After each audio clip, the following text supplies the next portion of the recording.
नमस्कार दोस्तों, मैं भावनी मिश्रा अपने चैनल में आप सभी का एक बार फिर से स्वागत करती हूँ। कैसे हैं आप लोग? आशा करती हूँ आप सब स्वस्थ और सुरक्षित होंगे। इस वीडियो में मैं आपसे शेयर करने जा रही हूँ करवा चौथ से जुड़ी हुई बहुत सारी महत्वपूर्ण बातें, बहुत सारे सवालों के जवाब जो मेरे वीडियोस पे आ रहे हैं, जिसमें मैंने पूजा विधि बताई है, करवा चौथ की थाली के बारे में बताया है, चंद्र भगवान को अर्घ देने के बारे में बताया है। तो उससे बहुत सारे सवाल आए थे, जैसे सरई क्या है, करवे में क्या रखना है, करवे का क्या करना है, चौकी कब सजानी है, पूजा कब करनी है। तो ये सारी बातें मैं इस वीडियो में आपसे शेयर करूंगी। साथ में मैं बताऊंगी करवा चौथ से जुड़ी हुई कुछ सावधानियां जो हमें जरूर रखनी है। तो चलिए वीडियो स्टार्ट करते हैं। सबसे पहले हम बात करेंगे कि करवा चौथ का व्रत कब है। तो इस वर्ष 2020 में करवा चौथ का व्रत 4 नवंबर बुधवार को मनाया जाएगा और इस व्रत में सभी सुहागिन महिलाएं निर्जला व्रत रखेंगी। और मैं आपको बता दूं सरगी का शुभ मुहूर्त क्या है। सरगी मतलब सुबह सुबह सूर्योदय से पहले कुछ खाया पिया जाता है। बहुत सी जगह सास जो है अपनी बहू के लिए सरगी बनाती हैं। तो जो सरगी खाने का समय है वो मैं आपको बता दूं, सुबह सुबह ब्रह्म मुहूर्त में सरगी खाई जाएगी। और ब्रह्म मुहूर्त में सरगी का जो शुभ समय है वह सुबह के 4:51 से लेके 5:43 तक आप सरगी खा सकते हैं। ये सरगी का मुहूर्त है। ब्रह्म मुहूर्त में सरगी खाई जाएगी सूर्योदय से पहले। अब मैं आपको बता दूं कि पूजा का शुभ मुहूर्त क्या है। तो पूजा जो हम चौकी पे पूजा करते हैं, चौथ माता और शिव परिवार की जो पूजा करते हैं, उस पूजा की मैं बात करी तो वो पूजा का शुभ मुहूर्त है शाम के 5:34 से लेके शाम के 6:52 तक आप पूजा कर सकते हैं। पूजा की अवधि है 1 घंटा 18 मिनट। तो इस समय आप पूजा कर लेंगे। उसके बाद आप भजन कीर्तन करते रहिए और चंद्रोदय का इंतजार करिए। चंद्रोदय जो होगा 8:12 पर होगा और पूरे भारत में 8:12 से लेके पौने 9 बजे तक के बीच में चंद्रोदय पूरे भारत में होगा। कहीं न कहीं टाइम का अंतर रहता है, 10-5 मिनट आगे पीछे रहता है। अब मैं आपको बता दूं कि पारण का शुभ मुहूर्त बता दें। वैसे तो चंद्रोदय के बाद चंद्र भगवान को अर्घ देने के बाद आप पारण कर सकते हैं, लेकिन जो पारण का शुभ मुहूर्त है वह रात के 8:49 से लेके 10:27 के बीच में अगर आप पारण करें तो वो ज़्यादा फलदायी होगा, वो ज़्यादा शुभ होगा। अब मैं आप के क्वेश्चंस और सवालों के जवाब दूंगी। तो सबसे पहले हम बात करेंगे जो प्रेग्नेंट महिलाएं हैं उनके क्वेश्चंस आ रहे थे कि उनका 7वां महीना चल रहा है या छठा महीना चल रहा है तो क्या करें। तो मैं उनको बता दूं कि अगर आप प्रेग्नेंट हैं तो आप निर्जला व्रत न रखें। आप अगर व्रत रहना चाहती हैं तो आप अच्छे से पानी पी के, दवाइयाँ खाकर, फलाहार खाते हुए व्रत करें। खाने पे आप कोई भी कोताही ना बरतें, क्योंकि भगवान भी जानते हैं। तो सबसे पहले आपको अपने बच्चे का ख्याल रखना है, तो अच्छे से फलाहार खा पी कर आप व्रत रखें। शाम को अच्छी तरह से भोजन करें। तो प्रेगनेंसी में आपको इस तरह से ध्यान रखना है। प्रेगनेंसी के बाद बता दूं कि कुछ लोग हैं जिनकी डिलीवरी 1 महीने के अंदर हुई है, तो उन्होंने भी पूछा है कि क्या हम व्रत रख सकते हैं। तो हाँ, आप व्रत जरूर रखिए, लेकिन अपनी दवाइयों, अपने खाने पीने का आप विशेष ध्यान रखिए। आप शाम तक फलाहार अच्छे से खा लीजिए, अच्छे से खा पी के फल फूल दूध पानी पी के अच्छे से व्रत रहिए। उसके बाद आप जब ठीक ठाक हो जाएंगे तब अगले बार से आप निर्जला व्रत रख सकती हैं। प्रेगनेंसी वाली महिलाओं, गर्भवती महिलाओं के लिए भी मैं यही कहूंगी कि जब आपका बच्चा हो जाए सही सलामत, आप उसके बाद आप फिर से निर्जला व्रत आप कंटिन्यू कर सकती हैं। फिर अगला क्वेश्चन है कि पूछा गया है कि किस रंग का वस्त्र पहनना शुभ होता है। क्या हम नीले या काले रंग के वस्त्र पहन सकते हैं। तो कोई भी, मैं आपको बता दूं, कोई भी जब हम पूजा पाठ करते हैं तो चुनरी प्रिंट की साड़ियाँ पहनते हैं, कलरफुल कपड़े पहनते हैं, लाल गुलाबी पीले, ये वस्त्र जो है वो पूजा के लिए शुभ माने जाते हैं। और आप देख सकते हैं माता रानी की भी फोटो आपने कहीं भी देखी होगी, तो उसमें वो लाल रंग के ही कपड़े पहने होती हैं। इसीलिए करवा चौथ के दिन अगर आप लाल रंग, गुलाबी रंग, इस टाइप से मिले जुले कलरफुल आप कपड़े पहनते हैं तो ज्यादा शुभ होगा। वैसे भी सुहागन महिलाओं को कलरफुल कपड़े ही पहने चाहिए, खास करके अगर आप तीज त्योहार या व्रत रख रहे हैं तो। अब मैं अगला क्वेश्चन आया है कि मलमास है तो क्या हम व्रत रह सकते हैं। इस बार मलमास है तो मलमास बहुत से लोग मलमास जब होता है, इस साल मलमास बीत चुका है अभी, तो मलमास के समय जो व्रत होते हैं, आप अगर कोई व्रत पढ़ रहा है, शुरू करना है तो आप नहीं रह सकते हैं। लेकिन मलमास बीत चुका है तो आप अगर इस बार पहला करवा चौथ व्रत रखना चाहते हैं तो आप ज़रूर रख सकते हैं, आप करवा चौथ का व्रत रख सकते हैं। उसके बाद पूछा गया है कि चौकी कब हटाएं। जो हमने पूजा की हुई है, जो चौथ माता की पूजा करते हैं हम चौकी पे, तो चौकी कब हटाएं, तो उसके बारे में मैं बता दूं कि चौकी जो है वो अगले दिन सुबह हटाई जाती है। सारा सामान अच्छी तरह से सब हटाया जाता है। इसका वीडियो भी मैंने बनाया है और मैं एक वीडियो और डालूंगी कल इससे रिलेटेड कि चौकी कैसे हटाएं, वहां पर सुहाग कैसे ले, प्रसाद कैसे ले, प्रसाद किसको दे, तो चौकी हटाने की सारी विधि मैं बताऊंगी। तो चौकी हटाने से ही मुझे एक बात और याद आई है कि कोई भी आप पूजा या व्रत कर रही हैं तो आप जो भी चूड़ियां नहीं पहनते हैं या जो भी अच्छे से पहनते हैं, श्रृंगार करते हैं, तो उससे कभी भी पूजा के बाद आप तुरंत से श्रृंगार का सामान ना निकालें, चूड़ियां ना निकाल के रख दें कि कम कर ली चूड़ियां पहनी रहिए 1-2 दिन तक, फिर आप उसको आप निकाल के बदल सकते हैं। तो इस बात का ध्यान रखिए, जो भी श्रृंगार का सामान आपने पहना हुआ है वो तुरंत से ना हटाएं। जब चौकी हटाएं तो वहां से बिंदी के पत्ते में से एक बिंदी लगा लें, वहां जो आपने चूड़ियां पहनाई है उसमें से 2-2, 3-3 चूड़ियां आप अपने हाथों में प्रसाद के रूप में ज़रूर डाल लें, और जो भी श्रृंगार का सामान उसमें से आप कुछ प्रसाद के रूप में ज़रूर रखें। तो ये अगले दिन चौकी का सामान हटाना है। अब कुछ कवारी लड़कियों ने पूछा है कि हम व्रत कैसे रहें, पूजा कैसे करें, श्रृंगार का सामान क्या हम चढ़ा सकते हैं। तो कुंवारी लड़कियों के लिए अभी इतनी पूजा विधि नहीं, आप व्रत रह सकते हैं। और जब तारे होंगे, क्योंकि चंद्र भगवान के दर्शन करके भी आप व्रत तोड़ सकते हैं, लेकिन वो जो विधि है चंडी में चांद देखना, आप शिव परिवार की पूजा कर सकते हैं, पूजा करिए, चंद्र भगवान को आप अर्घ्य भी दे सकते हैं। तो तारों की छांव में आप व्रत तोड़ सकते हैं, लेकिन वो चल्ली में चांद देखना, क्योंकि आपकी भी शादी नहीं हुई है तो चल्ली में चांद देखने की प्रथा आपको नहीं फॉलो करनी है। अब कुछ लोगों ने पूछा है कि करवे का क्या करना है। जो हम करवा मिट्टी का करवा है या पीतल का करवा, तो पीतल का करवा तो हम हर साल वही करवा यूज़ करते हैं, लेकिन जो मिट्टी का करवा है वो हर साल बदलना रहता है।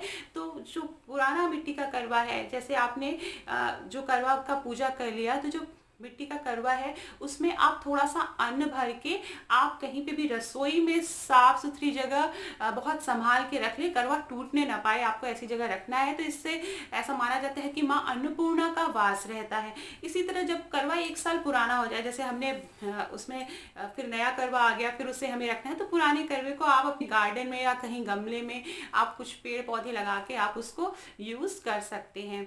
फिर कुछ लोगों ने पूछा है कि बाया की थाली जो है या सुहाग की थाली किसे दें। तो सुहाग की थाली सबसे पहला है, सबसे पहले किसको दी जाती है, सासू माँ को दी जाती है। तो बाया की थाली या सुहाग की थाली अपनी सासू माँ को देनी चाहिए। अब बहुत से लोग जो हैं बाहर रहते हैं, जिनकी सासू माँ नहीं रहती हैं, तो उन्होंने पूछा है कि किसको दे। तो आप अगर अलग से निकाल के रख लीजिए, आपको जब आप उनसे मिले तब आप उनको वो थाली, बाया की थाली या सुहाग की थाली दे सकते हैं। उनमें से बहुत से लोगों ने पूछा है कि हमारे फादर इन लॉ नहीं है तो हम अपने सासू माँ को क्या श्रृंगार का सामान दे सकते हैं। तो श्रृंगार का जो सामान है वो तो सुहागिन महिला को ही दिया जाता है, लेकिन आप अपनी सासू माँ को ज़रूर कुछ दीजिए। आप एक पैसा निकाल के दे दीजिए, आप उनके लिए साड़ी ला के दे दीजिए, तो उनको आप ऐसे दे सकते हैं, या एक अमाउंट जो भी आप 1000, 2000, 3000 आप अलग से निकाल के उनको दे सकते हैं। और जो श्रृंगार का सामान है वो आप अपनी किसी भी, आप कोई भी बड़ा है छोटा है जो सुहागिन है, आप उसको श्रृंगार का सामान दे सकते हैं। अगर आपके फादर इन लॉ नहीं है, आप अपने सासू माँ को नहीं दे पा रहे हैं। उनमें से एक किसी ने पूछा है कि मेरी मम्मी करवा चौथ पे आने वाली है, तो क्या हम उनको दे सकते हैं। तो हाँ, आप दे सकते हैं। आप किसी भी सुहागिन महिला को आप श्रृंगार का सामान या सुहाग की थाली दे सकते हैं, लेकिन जो सबसे पहला हक है वो आपकी सासू माँ का होता है, फिर ननद का होता है, फिर आप चाची मामी किसी को भी दे सकते हैं। अब बहुत से लोगों ने पूछा है कि हम चंद्र भगवान को अर्घ्य कैसे देंगे, तो उसका मैंने वीडियो डाल रखा है, डिस्क्रिप्शन बॉक्स में आप लिंक देख सकते हैं। डिस्क्रिप्शन बॉक्स में मैं सारे पूजा विधि, पूजा की थाली और पूजा का सामग्री के अलग अलग वीडियो बना रखे हैं, आप वहाँ से देख सकते हैं। बहुत से लोगों ने पूछा है कि 2 करवे चाहिए या 3 करवे चाहिए, तो मैंने जो मैं पूजा करती हूँ वो 3 करवे से करती हूँ। उसकी पूजा विधि मैंने डाल रखी है, उसका वीडियो, तो कंफ्यूज मत होइएगा। ये एक रिक्वेस्टेड वीडियो मैंने बनाया था जिसमें 2 करवों से पूजा कैसे की जाती है, बहुत से लोगों ने पूछा था। तो मेरी सिस्टर जिस तरह से रहती है मैंने वही पूजा विधि दिखाई है। तो 2 करवे में, 1 करवे में खाना भरा जाता है, 4 पूरी, 4 फरे, 4 बतासे, 4 मिठाइयाँ और इस तरह से। और दूसरे करवे में जल भरा जाता है। जिस करवे में जल भरते हैं उसी करवे से हम चंद्र भगवान को अर्घ देते हैं। तो अर्घ देने का जो तरीका है वो मैंने उसका वीडियो बना रखा है, तो आप वो देख सकते हैं। डिस्क्रिप्शन बॉक्स में मैं लिंक डाल दूंगी। अब बहुत से लोगों ने पूछा है कि पहले चलनी में चांद देखते हैं फिर अर्घ देते हैं, तो पहले चंद्र भगवान को अर्घ देना है, उसके बाद चलनी में चांद देखना है और फिर पति को देखना है। तो इस तरह से ये विधि हम फॉलो करेंगे। अच्छा, बहुत से लोगों ने पूछा है कि किसी काम से, जैसे पति हमारे पास नहीं रह रहे हैं, अभी कहीं प्रदेश में है, दूर है, जॉब के सिलसिले में बाहर रह रहे हैं, तो हम व्रत कैसे तोड़ें, पारण कैसे करें। तो उसके लिए आप क्या करें कि ऑनलाइन का ज़माना है, आप व्हाट्सएप कॉलिंग कर सकते हैं, वीडियो कॉलिंग कर सकते हैं, आप सामने, उसके बाद चंद्र भगवान को देख के आप सामने से देख सकते हैं। वीडियो कॉल या व्हाट्सएप कॉलिंग नहीं हो पा रही है तो भी आप फोटो देख के आप अपने व्रत का पारण कर सकते हैं। अब बहुत से ने पूछा है कि सपोज कि बादल है, चंद्र भगवान दर्शन नहीं दे पा रहे हैं, तो हम व्रत का पारण कैसे करें। तो उसके लिए मैं बता दूं कि आपने रिश्तेदारों, रिलेटिव से बोल के रखिए कि जहाँ पे भी चंद्र भगवान दिख रहे हो वहाँ की फोटो आप मंगा लें और उस तरह से आप चंद्र भगवान के दर्शन कर सकते हैं। दूसरा तरीका ये है कि चावल से एक थाली में चांद बनाकर उसे हम चलनी में देख के फिर पति को देखें, तो ये भी एक तरीका है। उसकी पूजा विधि भी मैंने बना रखी है, वीडियो मैं डिस्क्रिप्शन बॉक्स में डाल दूंगी, चंद्र पूजन विधि, तो आप उससे भी वीडियो देख के आप पूजा कर सकते हैं।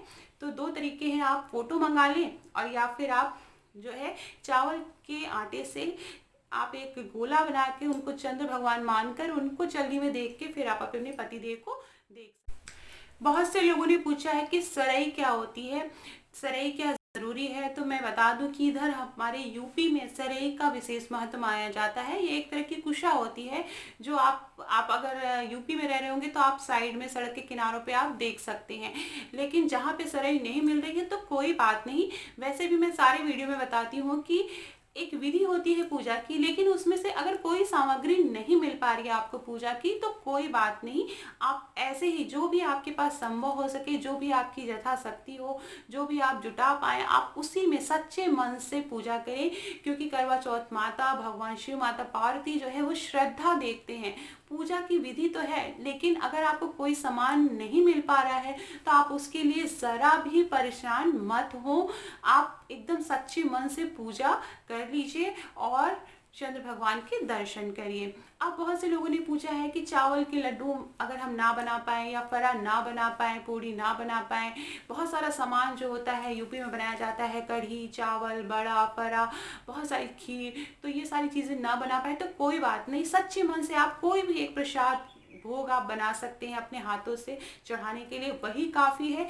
तो जो भी आप जितनी आपकी शक्ति हो उसके हिसाब से आप व्रत रखिए और पूजा पाठ करिए। तो सरई अगर नहीं मिल पा रही है तो कोई बात नहीं। बहुत से लोगों ने पूछा है कि क्या करवा में सरई क्या सीख होती है, तो नहीं, वो अलग टाइप की एक कुशा होती है और वही लगाई जाती है। अगर वो नहीं मिल पा रही है तो आप बिना लगाए आप आराम से पूजा कर सकते हैं, इसमें कोई भी परेशानी वाली बात नहीं है। अब बहुत से लोगों ने पूछा है कि प्रसाद कब खाएं, कौन कौन खाए। जो करवे में प्रसाद रखा है, जो आपने पूड़ी रखी है, वो अगले दिन सुबह आपको खाना है और उसके बाद आपको अपने पति को खिलाना है। जो आप खाना बनाकर आप भोग लगाते हैं वो खाना तो शाम को ही पूजा के बाद आपको घर के सभी सदस्यों को, बड़े बुजुर्गों को पहले खिला के फिर आपको खाना खाना रहता है। आपने पारण कर लिया पानी पी के, लेकिन उसके बाद खाना आप सभी बड़े बुजुर्गों को खिलाया जाता है। हमारे यहाँ तो एक पूरी खाने की थाली आप किसी धोबी को दी जाती है, तो ऐसी भी प्रथा है यहाँ पर बहुत सी जगह। तो खाना आप बड़े बुजुर्गों को ज़रूर खिलाएं। और एक चीज़ मैं हमेशा अपनी वीडियो में बताती हूँ कि पूजा के बाद अपने बड़ों का आशीर्वाद ज़रूर लें, क्योंकि जो सच्चे मन से जो आशीर्वाद लगता है ना, वो बहुत ही फलदायी होता है। तो घर में जो भी बड़े बुजुर्ग हैं, आप उनका आशीर्वाद लें। आपके आस पड़ोस में अगर कोई बड़े बुजुर्ग आपको दिखते हैं तो आप उनका आशीर्वाद लेने ज़रूर जाएं। घर में कोई नहीं है तो आप फ़ोन करके, वीडियो कॉल करके आपके जो भी बड़े हैं घर पे, उनका आशीर्वाद ज़रूर लीजिए। किसी भी तीज त्योहार और व्रत में आशीर्वाद का अपना एक महत्व है। अब मैं कुछ लोगों ने पूछा है कि पीरियड्स के बारे में बहुत सारे क्वेश्चंस आ रहे थे कि पीरियड्स आ जाए तो व्रत रहें कि ना रहें, या पीरियड्स में हम पूजा कैसे करें, या पीरियड्स के कितने दिन बाद हम पूजा कर सकते हैं। तो मैं बता दूं, 5वें दिन आप अच्छे से बाल और धो के आप पूजा कर सकते हैं। उसके पहले आप पूजा नहीं करें। अगर आपका 2-3 दिन ही हुआ है तो आप जो है व्रत तो रख सकते हैं, व्रत के लिए कोई मनाही नहीं है। व्रत आप निर्जला भी रख सकते हैं। बस ये है कि जो पूजा है वो आप अपने हस्बैंड से करा लें, आप विधि बताते जाएं, वो पूजा कर सकते हैं। अगर नहीं कर पा रहे हैं तो भी कोई बात नहीं, आप चंद्र भगवान को हाथ जोड़ के अपने व्रत का पारण कर सकते हैं। अगर आपके हस्बैंड आपका साथ देते हैं, अगर वो पूजा करवा पाते हैं, तो आप उनसे पूजा करवा लें विधि विधान से। तो ये तरीका है। पीरियड्स आ जाए 5वें दिन आप अच्छी तरह से बाल धो के, अगर आपको लगता है आप स्वच्छ हैं तो तुरंत बाल धोने के बाद आप अपनी पूजा कर सकते हैं। तो पीरियड्स में ये आप कर सकते हैं इस तरह से पूजा। अब बहुत से लोगों ने पूछा है अर्घ्य कैसे दी, तो ऐसा मैंने बता दिया है कि इसका वीडियो मैंने बताया है। फिर भी आप सरई, बालों की एक लट लेके सरई लेते हुए 4 बार जो है हमको अर्घ्य देना रहता है। इसी तरह लोगों ने पूछा है, बहुत से लोगों ने, कि करवा फेरते कैसे हैं और करवा कितने बार फेरा जाता है। तो अलग अलग जगहों पर अलग अलग प्रथाएं हैं, तो आप अपने बड़े बुजुर्गों से एक बार ज़रूर पूछ लें कि कितने बार फेरना है। मैं तो सिर्फ एक बार करवा फेरती हूँ, दाहिने से बाएं और बाएं से दाहिने तरफ करवा फेर देती हूँ। बहुत सी जगह 4 बार करवा फेरा जाता है और बहुत सी जगह 7 बार करवा फेरा जाता है। तो आप अपने बड़े बुजुर्गों से पूछ लें कि कितने बार करवा वहाँ पे फेरा जाता है, तो उसके हिसाब से आप करवा फेर सकते हैं। किसी ने पूछा है कि जो करवा है क्या उसमें हम गेहूं भर सकते हैं, तो हाँ, आप अगर आपको लावा नहीं मिल पा रहा है तो आप उसमें गेहूं भर सकते हैं, पूरी परात 4-4 की संख्या में। और फल भी आप जो भी प्रसाद में भोग लगाएं वो 4-4 की संख्या में लगाएं। नारियल आप अपने व्रत में ज़रूर चढ़ाएं, लाल रंग का वस्त्र चढ़ाएं। तो पूजा की विधि है, विधि विधान से पूजा करें, सच्चे मन से आप बस पूजा करें, वो ही काफ़ी होती है। तो ये थे कुछ सवालों के जवाब। हो सकता है कुछ सवालों के जवाब मैं इस वीडियो में आपको ना दे पाऊँ, तो आप ज़रूर पूछिएगा। जब भी आप मेरे कमेंट बॉक्स में क्वेश्चन पूछेंगे, मैं तुरंत आंसर देने की आपको कोशिश करूँगी, क्योंकि मैं इम्पोर्टेंस जानती हूँ। जब मैं पहले बार मैं व्रत रह रही थी तो मुझे भी बहुत प्रॉब्लम हो रही थी, क्योंकि जो पहला व्रत था वो मैंने गाँव जाकर किया था। उसके बाद नेक्स्ट जब व्रत आया तो उतना याद नहीं रहता कि मैंने पहले किस विधि से पूजा की थी। तो इसीलिए मैंने जो बहुत पहले 3 साल पहले एक वीडियो बनाया था, इसीलिए कि हम उस वीडियो को फॉलो कर सकें, उसी तरह से हर बार पूजा करें। क्योंकि हमेशा याद रखिए कि जो पूजा आप जिस तरह से आप पहली बार करते हैं, आपको उसी तरह हर बार पूजा करनी रहती है। और मैं आपको एक चीज़ और वीडियो के एंड बता दूं कि मैंने 3 साल पहले एक वीडियो बनाया था जिसमें मैंने 3 करवों का यूज़ किया है। तो अगर आप उस तरह से पूजा कर रहे हैं तो आप उसी वीडियो को फॉलो करिए, उसी तरह से पूजा करिए, कोई कंफ्यूजन मत लाइए। मैंने इस बार 2 करवों का एक वीडियो बनाया है पूजा का, रिक्वेस्टेड वीडियो था। बहुत से लोगों ने पूछा था कि 2 करवों से कैसे पूजा करते हैं, खाना करवों में खाना भरा जाता है तो उस तरह से पूजा कैसे करते हैं। तो ये जो पूरी विधि मैंने बताई है वो मेरी बहन की विधि है, वो मेरी सिस्टर इस तरह से पूजा करती है, तो वो पूरी विधि मैंने बताई है। तो पूजा की जो विधि है वो थोड़ी अलग अलग हर जगह होती है, लेकिन जो उसका फल होता है, जो उसकी प्रार्थना होती है, वो तो सबके बराबर है कि सभी अपने पति की लंबी आयु के लिए व्रत रखती हैं, सभी सुहागिन महिलाएं। तो सच्चे मन से, विधि चाहे जो भी हो, जो भी सामान आपको उपलब्ध हो पाए, लेकिन सच्चे मन से आप व्रत रखिए। इसी के साथ ये वीडियो एंड करती हूँ। आप सभी को करवा चौथ व्रत की बहुत बहुत शुभकामनाएं। हम सब की पतियों की लंबी आयु हो, घर में सुख और समृद्धि बनी रहे। बहुत बहुत धन्यवाद ये वीडियो देखने के लिए। थोड़ा भी पसंद आया हो तो प्लीज़ अपने दोस्तों के बीच में ज़रूर शेयर करिएगा। मेरे चैनल दिव्याभा क्रिएटिविटी जोन को ज़रूर सब्सक्राइब करिएगा, लाइक और कमेंट ज़रूर करिएगा। Thank you for watching.